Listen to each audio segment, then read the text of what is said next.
and I was like, one day, open the curtains and there's like red. Give that warmth. Hello guys, I rarely talk about anti-trends because you know I'm very old-fashioned in some way, so I can't just be trendy. I just can't by nature. I think it's important to know about anti-trends, not in the sense that invalidating your personal style, because you can have loads of vintage outfits and that will look so trendy, more trendy than the trendiest things nowadays. And I made my own anti-trends list based on the trends. First of all, anti-trends is, yeah, as I said, something that really pops out as outdated right now. So from the first sight, everything is on trend. Even mullet, which was a big no-no even like 5 years ago. It was just embarrassing to have a mullet and to see somebody with a mullet. We start celebrating that ugliness, something that we considered ugly several years before. So we have even some kind of a prediction.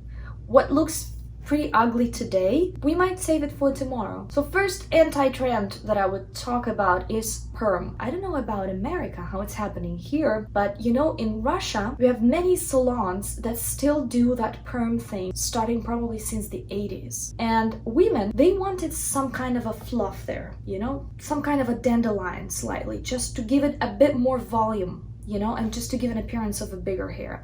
And normally they would cut it short like this, all same length around their head, and do that perm. Now the perm is a tricky thing because if you're doing for a long hair, it sometimes can be a total disaster because they can be curl, then like this part of a straight hair and then curl again and then again straight hair. You never know how it's gonna go. After they washed their hair, they used some hair mousse and they put it all over their hair and they would just smash it like this with their hands and leave it dry like this. So the hair looked wet. When the hair looked wet and having all those very like threads like curls, very small threads like curls, it's kind of an half bald afro. So first of all, you could see bald skin showing through everywhere because there's not much hair. Probably it's just a thin hair that just wanted to give that warmth. So that looked like wet curly hair, and that looked actually smaller amount of hair. But sometime after that, when they decided to brush it, then it looked like dandelion or like a cotton ball. It became looking very matte and still very light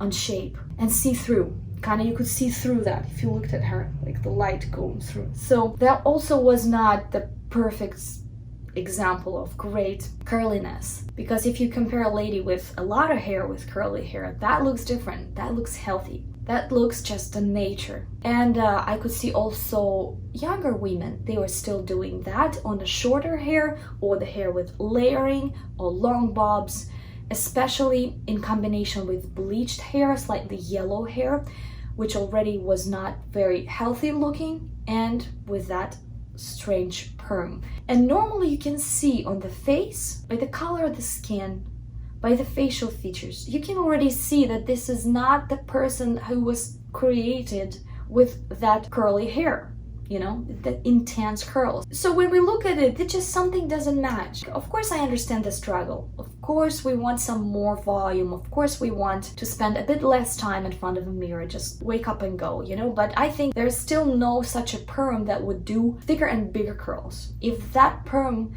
existed, I think they started already developing now, some of them, and some people start doing this. But first of all, your hair grows out, it starts being very straight here on top, so that's a lot of nuances still with that. But I think it would be amazing if they would come up with a great perm hair idea. Number two, and I'm trying to be very careful here now because it very much depends on who that is on and how it's made and what color hair is and many other details style-wise. The concept is important. So in this case, it's a very short, very asymmetric bob, especially when it's done with much volume and when it's hairsprayed to a helmet hair. So normally it's popular among 40+ women. Very short back, slightly rounded back, layered back, and then it goes into that very much diagonal lines going down to the chin area. Now if it's below the chin, it's nice because it creates some shadow on the neck and making your chin slightly pop and go forward and make that area very stiff, more lifted, and more tight looking. So that by itself, the asymmetric bob with slight elongation here at the front can look amazing, and it's actually one of the most universal haircuts there can be. It always looks very sexy and sophisticated. But when it's very short, especially with some volume, and especially when it's very highlighted with some stripes, or that honey blonde kind of a hair, just to give it a little bit freshness to our look, and especially in a combination with shortened jeans or pants slightly below the knee, and t-shirt or a top with stones, preferably with some butterflies or some beautiful flowers, something like this. And especially if a woman is slightly soft, she has some figure, I would rather go for like growing that a little bit, maybe hair color a little bit different, slightly break the pattern a little bit, you know, with a style wise or something. Just in general, I think if the woman is slightly rounded, those sleek lines, those clean lines, those sharp lines can actually exaggerate the fullness. Probably something a bit more relaxed would be better. But again, I think if we talk about this particular haircut, I think we have to see each woman individually and see how it works on her particularly. Number 3 is flipped out bob. This is something that I don't see. Maybe it even started in the 80s though, but I think closer to the 90s. So I think this is one of those things that we don't see very often now, especially if the woman considers herself looking pretty classy and elegant. You just won't see that. Number 4 would be probably something childish. Childish braids, 2 ponytails, for example, here on top, on women of a slightly older age than kids. If we talk about teenage girls who actually try to look cool and sexy and classy and kind of grown up already, right? So I hardly can see them wearing that right now. But I can imagine that people start wearing it in several years just because everything else we already experienced. Number 5 would be a lot of hair extensions, especially here on the bottom. People's eyes can predict if you don't have enough here on top, and then you suddenly have like 3 times more hair on the bottom, and they're like that. It's not matching. Our eyes, they can predict the nature of a thing, the nature of a body. And many women started having those just because it was a new thing. It was havingness. It's to have something. But when finally you can have it, and many people can have it, you kind of like, okay, it's not practical. It's pretty hard to maintain. That's a lot of headache with that kind of a hair. But I'm not saying just about hair extensions. I'm talking about a lot of hair extensions on the bottom and very little on top that would not match. Number 6 is probably curls like ribbons. Very hairsprayed, not combed. You're making the curl and then you spray it right away, and it stays like this, like a ribbon. They stay very stiff and it looks slightly like wigs of previous centuries even. But I would say mostly it reminds me of 2000s brides, updos, different kinds of things like this. I myself had this many times. It was very beautiful. That stayed till the night. That was very stiff. Felt like I would turn my head, the curls would stay here, you know? I think in a very old-fashioned salons, when hairdressers actually studied this technique in 2000s and the end of the 90s, so they know how to do just that, and they are not growing as professionals, I think this is what still can occur, that stiffness. So I can see it pretty often in old-fashioned photo sessions of women. Number 7, and I will not surprise you because I've talked about it many times, it's 90s stripes. The highlights very bright and contrasted right from the roots to the ends. And sometimes even when the hair is layered, the ends get very dark because it's like the hair at the bottom is dark, and then start having the highlights, and then highlights go very solid at the very top. They normally do it on foil technique, not like balayage right now, we're just drawing and let it air on air. And you know, in early 2000s, I remember that has been actually very expensive hair color procedure, and it probably was the most expensive, I would say, and they called it coloration, hair coloration, and not even highlights. Highlights, it was just on foil bleaching some stripes on your hair. That was highlights. But the most expensive was coloration, at least in Russia. I don't know how they call it here in the United States. When they did coloration, they did it with 3 colors. Bleached blonde like this, buttery blonde. Second color was orange, and third color was black or dark brown. They said it is multi-dimensional, volumizing hair coloration that takes a long time to do and highest skills of a professional. so you won't regret the investment. I never asked for it, but I wanted it.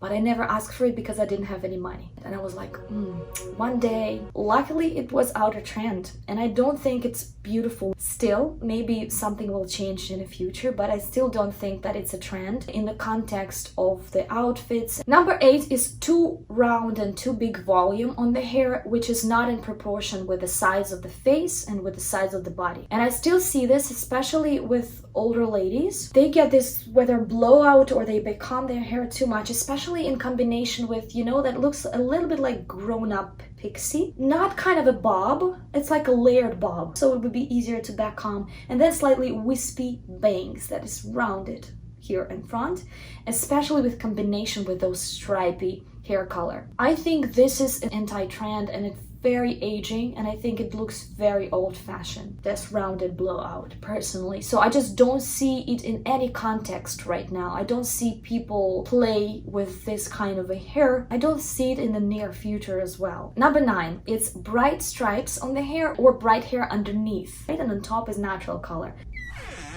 Open the curtains and there's like red. I think first of all, the process of the work itself and before and after result is very fun to watch on TikTok, on YouTube videos, on short videos like that, just for entertainment, for fast entertainment.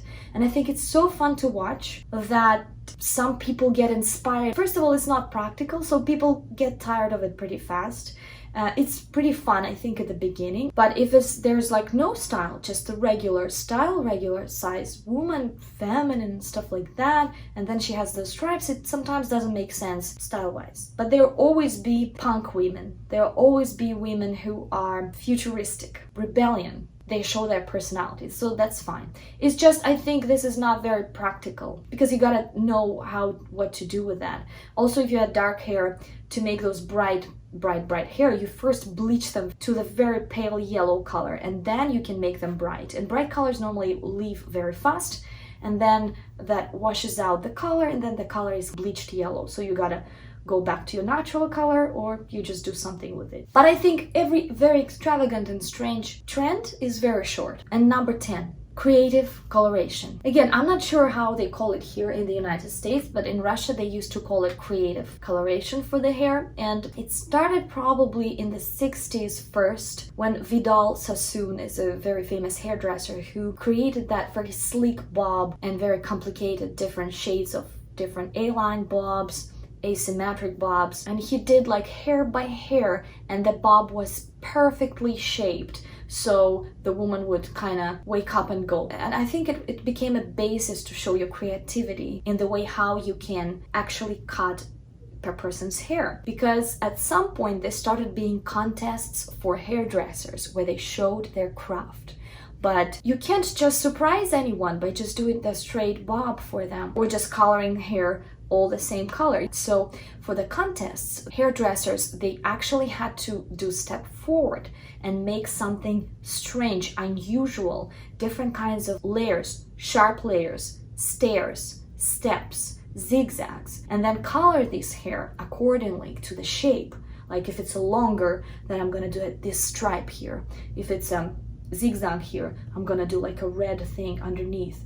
So that would be like hard to do. So this is approximately how that looks. And I think it started in the 90s when there are many salons where they started using those kind of pictures as a promo of the salon. Even though I doubt that any woman ever asked them, can you do please hair for me? Like you have the picture here in the window? I doubt that. But probably you remember that you're sitting there, you're waiting, and you're getting a magazine, checking it, and this is probably what you see there all the time. But this is not something that you will ask for yourself. But then there are some hairdressers that are missing the contest so much, so they tell to their clients, let's do something, make you pop. It's very hard to do. I know how to do it. Let's do it. I can see it more like with the older generation, because probably not many of them follow the trends, so they don't quite know what they want. And if the hairdresser tells them what to do, they're like excited. They think, she probably knows better what would fit me. Okay, yeah, let's do it. So I can see so many older women in those regular salons, 60 plus, 70 plus, with this creativity on their head. Maybe not very often, You can see this right now. But there's also a culture emo. Teenagers in 2000s, emotional and hardcore.